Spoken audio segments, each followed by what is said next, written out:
दिन की शुरुआत हमेशा उत्साह और नई ऊर्जा के साथ करनी चाहिए। हर दिन अपने आप में नया एहसास लेकर आता है। इसमें नई संभावनाएं होती हैं। एक अच्छी शुरुआत हमें नए मुकाम तक पहुंचा सकती है। अच्छी शुरुआत हमेशा हमारे अच्छे कर्मों से होती है। जी हाँ, बीते कल से सीख लें, आज को जीना सीखें और आने वाले कल से उम्मीद रखें और एक ऐसा लक्ष्य निर्धारित करें जो आपको सुबह बिस्तर से उठने पर मजबूर कर दे, क्योंकि हर सुबह हमारा नया जन्म होता है। हम आज क्या करते हैं दरअसल यही मायने रखता है। हेलो इंडिया, मैं हूं अमृता चौरसिया। हेलो इंडिया, मैं हूं पराक्रम सिंह शेखावत।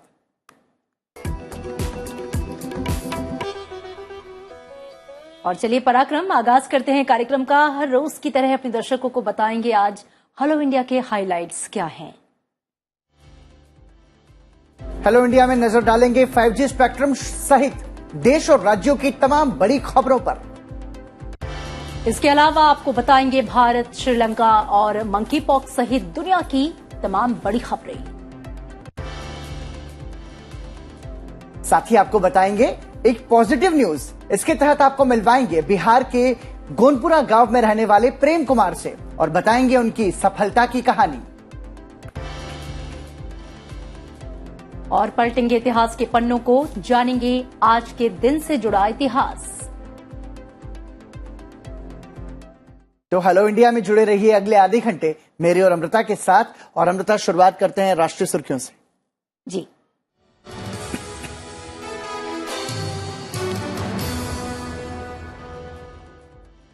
चार करोड़ 3 लाख रुपए के 5G स्पेक्ट्रम के 72 गीगाहर्ट्ज के लिए भारत की सबसे बड़ी स्पेक्ट्रम नीलामी 5G स्पेक्ट्रम ऑक्शन का पहला दिन 4 दौर की बोलियों के साथ समाप्त हुआ। पहले दिन ही सरकार के पास अनुमानित 4 करोड़ 3 लाख रुपए में से 1 करोड़ 45 लाख रुपए से ज्यादा यानी 34% दिया गया है। सरकार का कहना है कि देश के कई शहरों में साल के अंत तक 5G सेवाएं शुरू हो जाएंगी।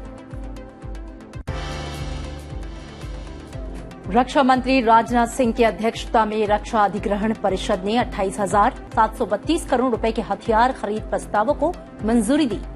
इनमें swarm drone, bullet proof jacket और कार्बाइन शामिल है। रक्षा मंत्रालय ने कहा कि पारंपरिक और हाइब्रिड युद्ध के मौजूदा जटिल स्वरूप का मुकाबला करने के लिए 4 lakh close quarter battle carbine खरीदने की स्वीकृति दी गई है। ये कदम भारत में छोटे हथियार निर्माण उद्योग को एक बड़ा प्रोत्साहन प्रदान करने और छोटे हथियारों के निर्माण में आत्मनिर्भरता को बढ़ाएगा। हज और उम्राह के लिए सऊदी अरब जाने पर जीएसटी में छूट की मांग वाली याचिकाओं को सुप्रीम कोर्ट ने खारिज कर दिया है। ये याचिकाएं विभिन्न प्राइवेट निजी टूर ऑपरेटरों द्वारा दायर की गई थी। जस्टिस AM खानविलकर, AS ओका और CT रवि कुमार की बेंच ने यह फैसला सुनाया है। लाइव लॉ के मुताबिक फैसला पढ़ते हुए जस्टिस ओका ने कहा कि जीएसटी में छूट और भेदभाव दोनों ही आधार पर याचिकाएं खारिज की जाती हैं। हालांकि भारत के बाहर अतिरिक्त क्षेत्रीय गतिविधियों पर जीएसटी लगाए जाने का मामला अभी अदालत ने खुला रखा है, क्योंकि ये दूसरी बेंच के सामने विचाराधीन है। सुप्रीम कोर्ट में आज एक महत्वपूर्ण मुद्दे पर फैसला सुनाया जाएगा। दरअसल सुप्रीम कोर्ट में prevention of money laundering act के तहत प्रवर्तन निदेशालय की शक्तियों, गिरफ्तार करने की प्रक्रिया, संपत्ति जब्त करने के तरीकों को चुनौती देने वाली याचिका पर आज सुनवाई कोर्ट में फैसला आने वाला है। कांग्रेस नेता कार्ति चिदम्बरम, एनसीपी नेता अनिल देशमुख और दूसरों कई लोगों की तरफ से आई करीब 242 अपील पर आज सुप्रीम कोर्ट अपना फैसला सुनाएगा। मंगलवार को 6 घंटे की पूछताछ के बाद ईडी ने कांग्रेस नेता सोनिया गांधी को आज फिर पूछताछ के लिए बुलाया है। कांग्रेस अध्यक्ष सोनिया गांधी समाचार पत्र नेशनल हेराल्ड से जुड़े कथित धन शोधन मामले में दूसरे दौर की पूछताछ के लिए प्रवर्तन निदेशालय के समक्ष पेश हुई। सोनिया गांधी से पहली बार 21 जुलाई को मामले में 2 घंटे से अधिक समय तक पूछताछ की गई थी। तब उन्होंने एजेंसी के 28 सवालों के जवाब दिए थे। कांग्रेस ने अपने शीर्ष नेतृत्व के खिलाफ ईडी की कार्रवाई की निंदा की है और इसे राजनीतिक प्रतिशोध वाला कदम करार दिया है। कांग्रेस के पूर्व अध्यक्ष राहुल गांधी की अगुवाई में पार्टी के कई वरिष्ठ नेताओं और सांसदों ने नेशनल हेराल्ड से जुड़े धन शोधन के मामले में सोनिया गांधी से प्रवर्तन निदेशालय की पूछताछ के खिलाफ प्रदर्शन किया, जिसके बाद पुलिस ने उन्हें हिरासत में ले लिया। प्रवर्तन निदेशालय ने Jammu Kashmir cricket association JKCA में कथित अनियमितता से मनी लॉन्ड्रिंग के मामले में जम्मू कश्मीर के पूर्व मुख्यमंत्री फारूक अब्दुल्ला और अन्य के खिलाफ आरोप पत्र दायर किया है। ईडी ने एक बयान में ये बताया कि श्रीनगर में विशेष धनशोधन निवारण अधिनियम के तहत अदालत में 4 जून को अभियोजन की शिकायत दायर की गई थी। ईडी ने एहसान अहमद मिर्जा और मीर मंजूर गजनाफर और कुछ अन्य को भी आरोपी बनाया है। अहमद और गजनाफर JKCA के पूर्व कोषाध्यक्ष हैं। राज्यसभा की कार्यवाही में बाधा डालने और व्यवधान उत्पन्न करने के लिए TMC के 7 और DMK के 6 सदस्यों समेत विभिन्न विपक्षी दलों के कुल 19 सदस्यों को इस सप्ताह की शेष बैठकों के लिए निलंबित कर दिया गया है। आसन की ओर से निलंबित सदस्यों को सदन से बाहर निकल जाने का अनुरोध किया गया, लेकिन सभी निलंबित सदस्य सदन में ही रहे।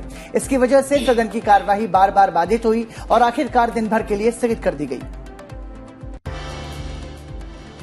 लोकसभा ने कुटुंब न्यायालय संशोधन विधेयक 2022 को चर्चा के बाद कल पारित कर दिया। सदन में विधि और न्याय मंत्री किरेन रिजिजू ने विधेयक पर बहस का जवाब दिया। विधेयक पर चर्चा पर हिस्सा लेते हुए कई दलों के सदस्यों ने कुटुंब अदालतों में 11.4 लाख मामले लंबित होने पर चिंता व्यक्त की और इनके तीव्र निपटारे की जरूरत बताई। सदस्यों ने अदालतों में न्यायाधीशों के रिक्त पदों को भरने की भी जरूरत बताई।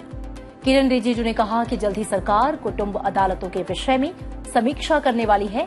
इस सम्मेलन में परिवार अदालतों से जुड़े विषय रखे जाएंगे। उन्होंने राज्यों से हर जिले में परिवार अदालतें बनाने का आग्रह किया है।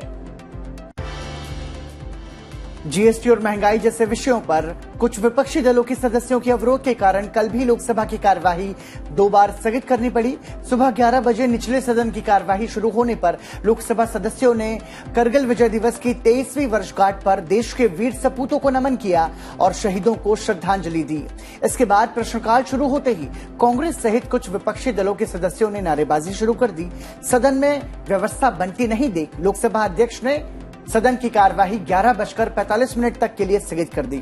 दोबारा बैठक शुरू हुई तो पीठासीन सभापति राजेंद्र अग्रवाल ने प्रश्नकाल पूरा कराया।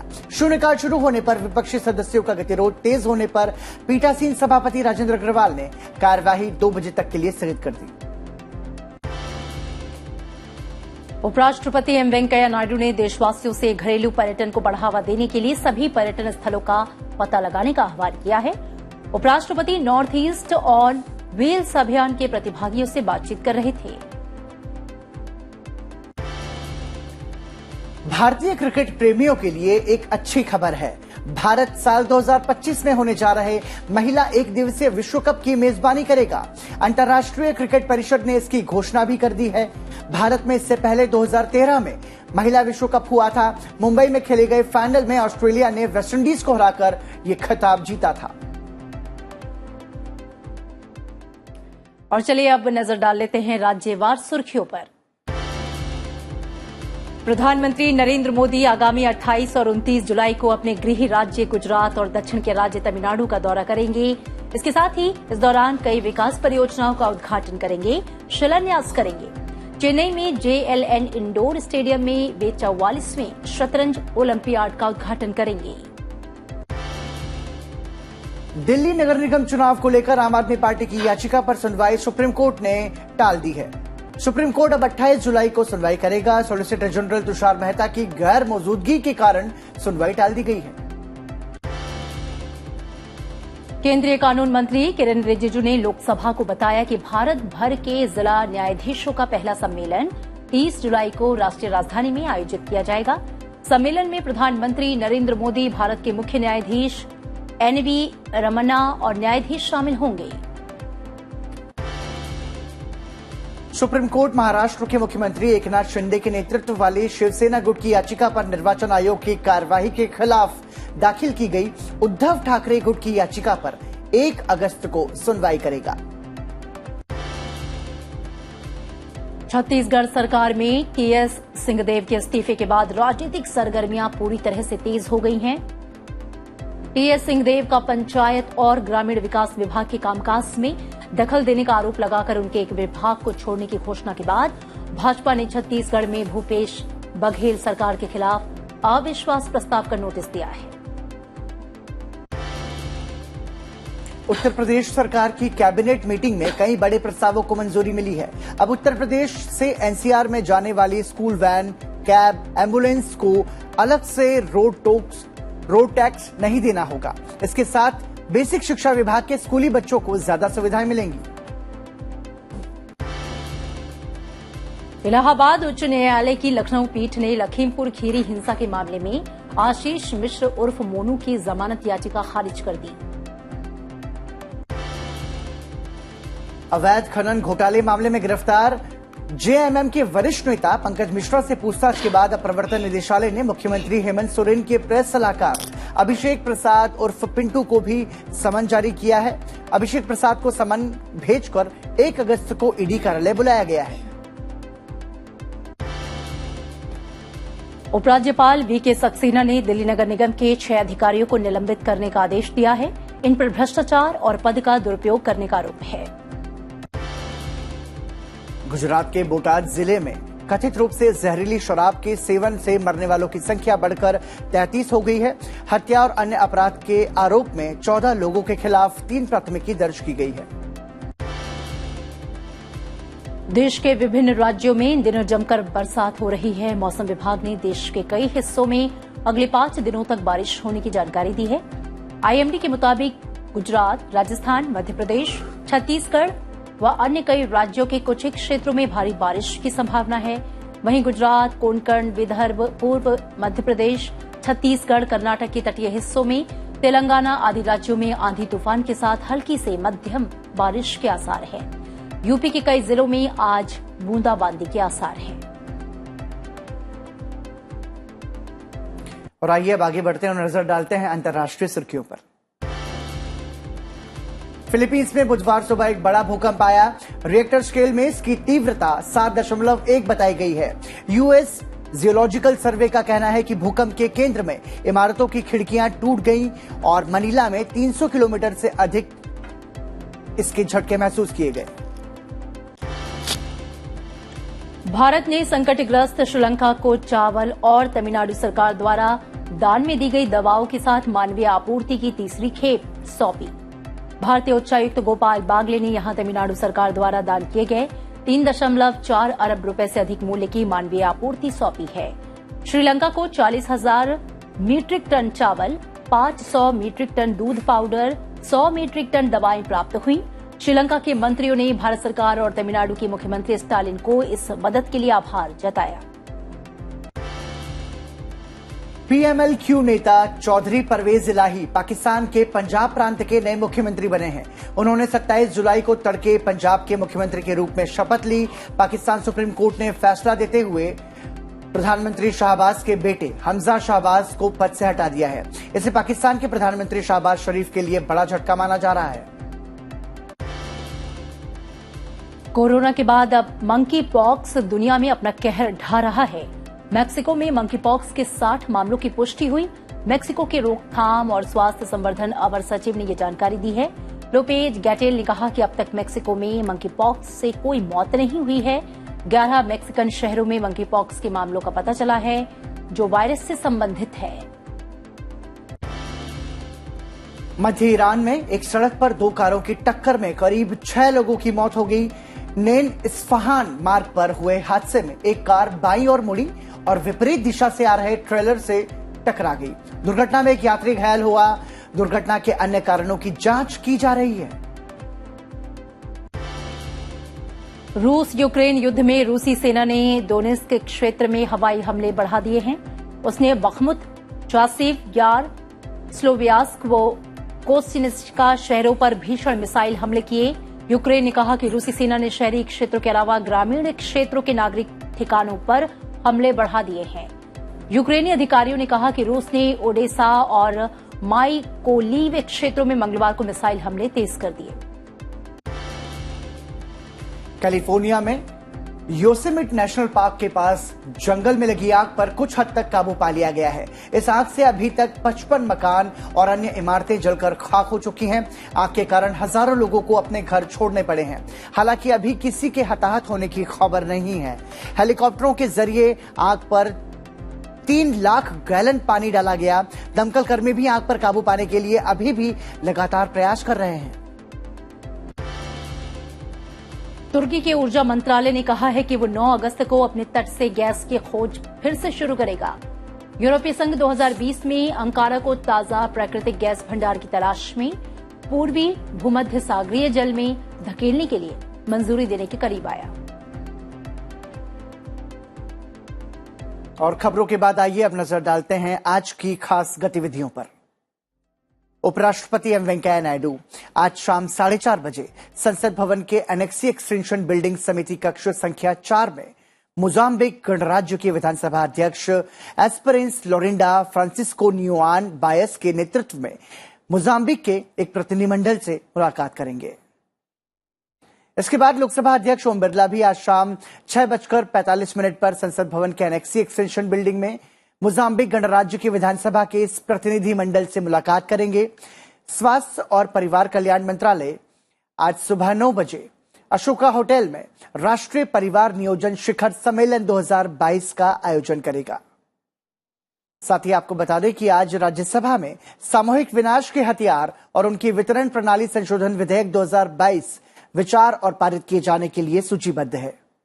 इसके साथ ही केंद्रीय पृथ्वी विज्ञान डॉक्टर जितेंद्र सिंह आज अंटार्कटिक संधि विधेयक को राज्यसभा में आगे बढ़ाएंगे। और पराक्रम वक्त आ गया है अपने इतिहास को जानने का, समझने का। हर रोज की तरह चलिए पलटते हैं इतिहास के पन्नों को और जानते हैं आज क्या है खास। 27 जुलाई वर्ष 1939 में केंद्रीय रिजर्व पुलिस बल का क्राउन प्रतिनिधि पुलिस के रूप में गठन किया गया था। दिसंबर 1949 में क्राउन प्रतिनिधि पुलिस को संसद के एक अधिनियम के द्वारा केंद्रीय रिजर्व पुलिस बल के रूप में गठित किया गया। इस बल का मुख्य उद्देश्य है कि वह संविधान को सर्वोपरि बनाए रखते हुए लोक व्यवस्था और आंतरिक सुरक्षा को कायम रखने में सरकार को समर्थ बनाए, ताकि राष्ट्रीय अखंडता अक्षुण्ण बनी रहे और सामाजिक सौहार्द और विकास का मार्ग प्रशस्त हो। वर्ष 1965 के दिन गुजरात के कच्छ के रण में सरदार पोस्ट पर पाकिस्तानी सेना ने अचानक हमला किया था, जहां सीआरपीएफ की महज 2 कंपनियों ने अदम्य साहस का परिचय देते हुए पूरे हमले को नाकाम कर दिया था। इस युद्ध में सीआरपीएफ के वीर जवानों की गाथा को श्रद्धांजलि के रूप में 9 अप्रैल को हर साल केंद्रीय रिजर्व पुलिस बल वीरता दिवस के रूप में मनाया जाता है। 27 जुलाई वर्ष 2015 में पूर्व राष्ट्रपति एपीजे अब्दुल कलाम का निधन हुआ। कलाम ने भारत के 11वें राष्ट्रपति का पद संभाला। वे जाने माने वैज्ञानिक और इंजीनियर के रूप में विख्यात थे। वर्ष 1931 में जन्मे कलाम देश के पहले ऐसे गैर राजनीतिज्ञ राष्ट्रपति रहे जिनका राजनीति में आगमन विज्ञान और तकनीक के क्षेत्र में दिए गए उत्कृष्ट योगदान के कारण हुआ। भारत की अग्नि मिसाइल को उड़ान देने वाले कलाम विज्ञान के क्षेत्र से सीधे राजनीति के सर्वोच्च पद पर आसीन हुए। भारत में मिसाइल के निर्माण में अभूतपूर्व योगदान देने वाले कलाम मिसाइल मैन के नाम से भी मशहूर हैं।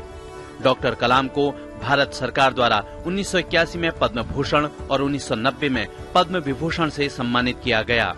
डॉक्टर सर्वपल्ली राधाकृष्णन और डॉक्टर जाकिर हुसैन के बाद वे पहले एकमात्र ऐसे राष्ट्रपति हैं जिन्हें भारत रत्न मिलने का सम्मान राष्ट्रपति बनने से पूर्व ही प्राप्त हो गया था। वर्ष 1997 में कलाम को भारत रत्न से नवाजा गया। एपीजे अब्दुल कलाम, जिन्हें हम मिसाइल मैन के नाम से भी जानते हैं, भारतीय गणतंत्र के 11वें निर्वाचित राष्ट्रपति थे। उन्होंने सिखाया कि जीवन में चाहे जैसी भी परिस्थिति क्यों ना हो, पर जब आप अपने सपनों को पूरा करने की ठान लेते हैं तो उन्हें पूरा करके ही रहते हैं। अब्दुल कलाम के विचार आज भी युवा पीढ़ी को आगे बढ़ने की प्रेरणा देते हैं। आज इनकी पुण्यतिथि है और इस मौके पर लोकसभा अध्यक्ष ओम बिरला ने महान वैज्ञानिक और पूर्व राष्ट्रपति को नमन करते हुए अपने ट्विटर संदेश में लिखा। लोकसभा अध्यक्ष ओम बिरला ने ट्वीट करते हुए लिखा कि सपने वो नहीं जो आप सोते हुए देखते हैं, सपने वो होते हैं जो आपको सोने नहीं देते। भारत रत्न से अलंकृत पूर्व राष्ट्रपति और missile man of India doctor APJ Abdul Kalam की पुण्यतिथि पर भावपूर्ण स्मरण। ये ट्वीट लोकसभा अध्यक्ष ओम बिरला ने किया और इसके साथ ही आज सीआरपीएफ यानी केंद्रीय रिजर्व पुलिस बल का स्थापना दिवस भी है। इस मौके पर लोकसभा अध्यक्ष ओम बिरला ने ट्वीट कर सीआरपीएफ जवानों को शुभकामनाएं दी। लोकसभा अध्यक्ष ने ट्वीट में लिखा, राष्ट्र प्रथम की भावना के साथ देश की सुरक्षा के प्रति संकल्पित और प्रतिबद्ध केंद्रीय रिजर्व पुलिस बल के स्थापना दिवस पर सभी वीर जवानों और अधिकारियों को बधाई और शुभकामनाएं। सीआरपीएफ इंडिया की सेवा, निष्ठा और असाधारण समर्पण भाव प्रत्येक भारतवासी का गर्व है। और अब बात पॉजिटिव न्यूज की। कहते हैं कि अगर आपके अंदर कुछ कर गुजरने का जज्बा है और आपका लक्ष्य स्पष्ट है तो आपको मंजिल पाने से कोई रोक नहीं सकता। और कुछ ऐसी ही कहानी है बिहार के गोनपुरा गांव में रहने वाले प्रेम कुमार की। प्रेम कुमार ने न सिर्फ अपने लक्ष्य को हासिल किया बल्कि पूरे गांव सहित राज्य का नाम पूरे देश में रोशन किया। कौन है प्रेम कुमार और ऐसा क्या किया उन्होंने कि आज हर कोई प्रेम कुमार की तारीफ करते थक नहीं रहा। देखिए हमारी एक खास रिपोर्ट।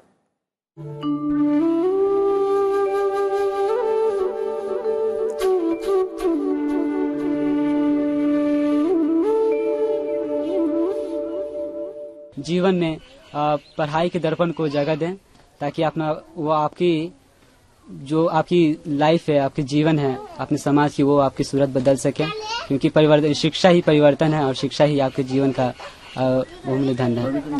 जिंदगी में पढ़ाई की अहमियत को समझने वाले इस होनहार शख्स का नाम है प्रेम कुमार, जिसने अपने कठिन परिश्रम और स्पष्ट लक्ष्य की बदौलत अमेरिका के लॉ फाइट कॉलेज में एडमिशन पाने में कामयाबी हासिल की।